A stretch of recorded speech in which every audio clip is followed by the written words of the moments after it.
बहुत सारे नेता आए गए, फिर भी यहाँ का विकास नहीं हो सका। जितने के बाद क्या कीजिएगा यहाँ पर?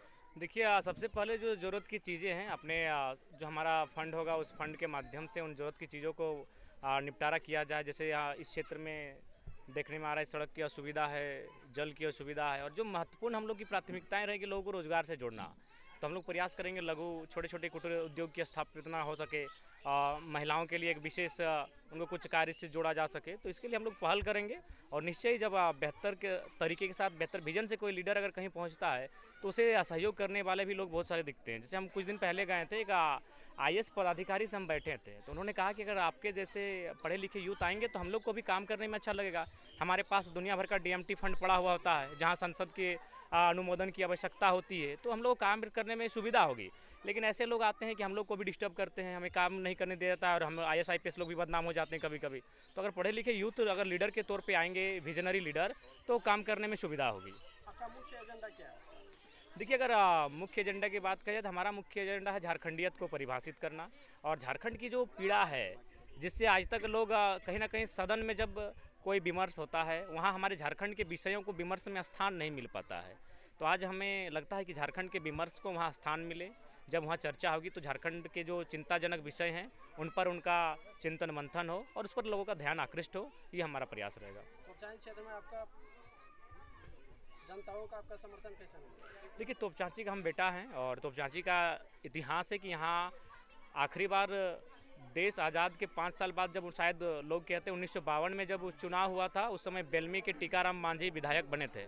उसके बाद प्रॉपर तोपचांची के मिट्टी के बेटा कभी नेतृत्व करने का उन्हें अवसर नहीं मिला। और जी, 1 तारीख से लेकर अभी तक का कैसा रहा? देखिए मुझे लगता है कि बहुत ही एक ऐसा दौर गुजरा जहां बहुत सारी मानसिक प्रताड़नाओं का सामना करना पड़ा, और ये मेरी मानसिक मजबूती है कि हम फील्ड पे हैं। दूसरा कोई आदमी दिमाग की नसें फट जाती है और मर जाता है, इतना प्रेशर हमको झेलना पड़ा। हमारे घर पे दुनिया भर का इश्तेहार चिपकाया गया, जैसे हम कोई पेशेवर अपराधी हैं। हमें कितना नॉमिनेशन रिजेक्शन तक का मतलब चर्चा होने लगा कि लोगों की षड्यंत्र हो रही है। मेरे नाम से 4 लोगों ने पर्चा खरीदा। इससे पहले भी चुनाव होता था और आगे भी चुनाव होगा, लेकिन आप शायद फर्स्ट बार सुन रहे हैं कि जयराम महतो नाम के 4-5 लोग तैयार थे पर्चा खरीदने के लिए। क्यों? कि लोगों को कंफ्यूज किया जाए, जयराम महतो जयराम महतो जयराम महतो, लोग कंफ्यूज हो जाएं कि असली जयराम मतलब जो मैं हूं वो कौन है। तो इस प्रकार बहुत सारी घटनाक्रम मात्र 1 सप्ताह में घटा है। अगर कोई दूसरा यूथ होता, अगर जरा सा भी वो मानसिक मजबूत नहीं होता तो मेरे ख्याल से चुनाव में उतर ही नहीं पाता।